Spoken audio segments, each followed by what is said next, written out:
Hello students, now we are taking the topic शैक्षिक विषयों का सामाजिक आधार। कल हमने बात करी थी मानवीय आधार के बारे में, आज हम पढ़ेंगे सामाजिक आधार। देखो, मानवीय व्यवहार और सामाजिक आधार दोनों क्या हैं, सेम से हैं। लेकिन मानवीय व्यवहार में भी क्योंकि हम मानव का अध्ययन करते हैं और सामाजिक आधार में भी हम मानव का अध्ययन करते हैं। फ़र्क क्या है मानवीय और सामाजिक में कि इसके अंदर हम मानव का व्यवहार समाज के अकॉर्डिंग लेते हैं, समाज की गतिविधियों के अकॉर्डिंग लेते हैं।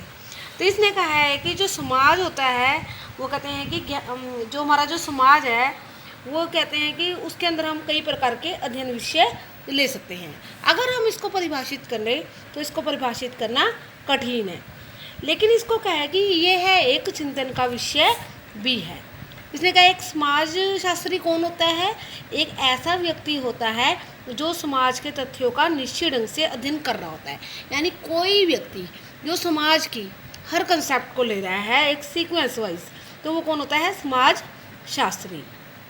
इसने कहा दर्शन शास्त्री की तरह समाज शास्त्री मानवीय जीवन से संबंधित होते हैं। कहते हैं जैसे कि दर्शन शास्त्री मानव जीवन से संबंध रखते हैं, समाज शास्त्री भी क्या करते हैं, मानव जीवन से ही संबंध रखते हैं।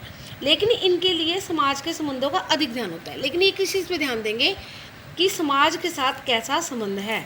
एक समाजशास्त्री मानव जीवन के किसी भी पक्ष में रुचि ले सकता है, ये कोई भी बात दे सकता है, कोई भी इंटरेस्ट देख सकता है, लेकिन सामाजिक दृष्टिकोण उन औरों से अलग बनाता है। लेकिन जो अगर हम सामाजिक दृष्टिकोण को लें तो ये उनसे अलग होते हैं। इसका मेन क्या है, क्योंकि इसके अंदर हम क्या लेते हैं, मानव व्यवहार को मुख्य रूप से सामाजिक गतिविधियों और सामाजिक संगठनों को प्रभावित करता है। यानी मानव का व्यवहार क्या है, समाज को किस प्रकार से इफेक्ट कर रहा है।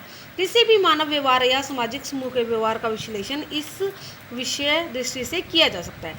कभी हमने कोई मानव का व्यवहार लेना है या किसी सामाजिक समूह का, तो हम क्या है, सामाजिक आधार पर ये सब चीज़ें ले सकते हैं।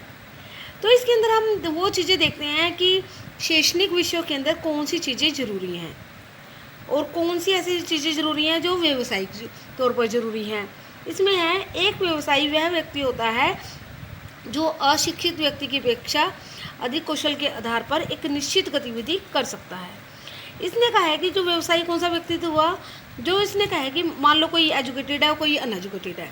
इसने कहा है कि जो अनएजुकेटेड की अपेक्षा अपनी स्किल में बिल्कुल परफेक्ट बन चुका होता है और क्या करते हैं कि जिसे हर इस गतिविधि के लिए पर्याप्त भुगतान किया जाता है, जिसको कहते हैं कि एक क्या है, स्पेशल फीस इसके लिए दी जा सकती है ताकि वो इसके द्वारा क्या है, अपना निर्वाह कर सके। कहते 19वीं सदी के दौरान व्यक्तिगत गतिविधि या अनुसंधानों को विशेष व्यवसायों का रूप नहीं दिया जा सका। कहते जब 19वीं शताब्दी थी, जो वैज्ञानिक गतिविधियाँ हो रही थी या अनुसंधान हो रहा था, उसको कोई नाम नहीं दिया जा रहा था, क्योंकि स्थायी वेतन के आधार पर उस समय वैज्ञानिक पद नहीं होते थे। कहते उस टाइम नहीं, मतलब कि कोई भी परमानेंट पद नहीं था वैज्ञानिक का। तो इसने क्या, वैज्ञानिक कार्य प्रक्रियाएँ और शैक्षिक नौकरियां का भी नहीं कर सकते उस टाइम। कहते हैं इनका कोई भी ऐसी प्रोसेस नहीं थी जिसके द्वारा वो कोई भी नौकरी की जा सके। तो ये चेंज कैसे आया 19वीं शताब्दी में, व्यावसायिक संघों के द्वारा। कहते हैं 19वीं शताब्दी में इन्होंने अध्ययन किया, शैक्षणिक पत्रिकाओं के माध्यम से उन्होंने क्या किया, जो विज्ञान के जो कार्य थे उनका मूल्यांकन किया गया और उसका डिस्ट्रीब्यूशन वितरण किया गया।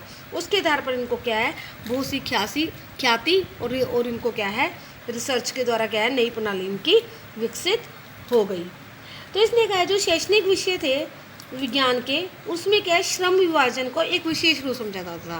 कहते श्रम को कैसे विभाजित करना है ये मेनली देखा जाता था और विज्ञान के संपूर्ण व्यवसायीकरण का एक महत्वपूर्ण पक्ष समझा जाता था। उसने कहा जो विज्ञान है, अगर हमें कोई व्यवसाय करना है, उसका एक मेन अंग है। शैक्षणिक व्यवसाय बहुत प्रभावी हो सकते हैं, जबकि वे शैक्षिक विभागों में संसाधन व्यवसाय और पूंछ की डिग्री प्रदान करके और रोजगार प्रदान करने वाले नियंत्रित करते हैं। कहते इसके द्वारा व्यक्ति को रोजगार भी प्राप्त हो जाता है और किसी व्यवसाय से भी वो जुड़ जाता है। तो इसने कहा है कि इसमें क्या है, श्रम का विभाजन को मेन विषय के रूप में देखा गया।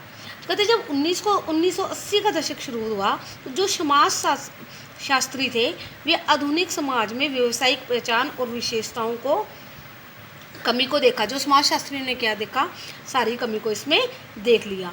उन्होंने शैक्षणिक जो व्यावसायिक थी उनको क्या है, स्वतंत्र देखा, इनमें पूरी फ्रीडम नहीं है, स्वतंत्रता की कमी है। तो उन्होंने बोला इससे शैक्षणिक ज्ञान क्या है, वो कमज़ोर होता जा रहा है। तो उन्होंने वैज्ञानिक समुदाय बनाया और समाज को क्या है उनसे अवगत कराया कि समाज में इनकी क्या भूमिका है। तो आगे इसने कहा है जो शैक्षणिक विषय में क्या है दूसरे व्यवसायों की मुख्य विशेषताएं मौजूद हैं। कहते हैं जो शैक्षणिक है विषय उसमें कहते हैं कई और तरह की विशेषताएं होनी चाहिए। फर्स्ट क्या है उनमें व्यावसायिक प्रक्रिया और व्यावसायिक योग्यता के प्रमाण की स्वतंत्रता होती है। कहते हैं इसके अंदर क्या प्रक्रिया करनी है और क्या योग्यता करनी है इसका प्रमाण क्या है, इसकी स्वतंत्रता उनको मिलेगी। उनके ज्ञान और कौशल होता है, उनके अंदर ज्ञान भी पाया जाता है और कौशल भी होता है। उन्हें एक पाठ्यक्रम शामिल किया जाता है। कहते हैं जो नॉलेज और स्किल के अकॉर्डिंग जो पाठ्यक्रम चाहिए उसको शामिल किया जाता है। उन्होंने अलग अलग व्यावसायिक नियम होते हैं और उन व्यवसायियों का एक समुदाय होता है। कहते हैं इनके अलग अलग व्यावसायिक नियम बनाए गए और कहते हैं अलग अलग व्यवसायों का क्या है एक समुदाय भी इसके द्वारा बना दिया गया। इसने कहा है जो अधिक अच्छी तरह से स्थापित विषय से स्थापित आ जाते हैं उन्हें अलग व्यवसाय समझा जाता है। जो इसके अलग होते हैं उनको अलग विषय का नाम दे दिया गया। और नए विषयों के सदस्यों को कहते हैं कि अब जिनका साइंस के अंदर जिनका इंटरेस्ट था उनको कहते हैं कि मेन वैज्ञानिक उनको समझा गया जो साइंस के अंदर कुछ प्रूफ करके दिखा रहे थे। इसने कहा है शैक्षणिक विषय व्यवसाय को शैक्षणिक वातावरण में एक मुख्य शक्ति माना जाता है। कहते हैं कि इसके अंदर व्यवसाय के अंदर क्या है अगर शिक्षा का वातावरण है तो इसको मेन पावर के रूप में लिया जाता है।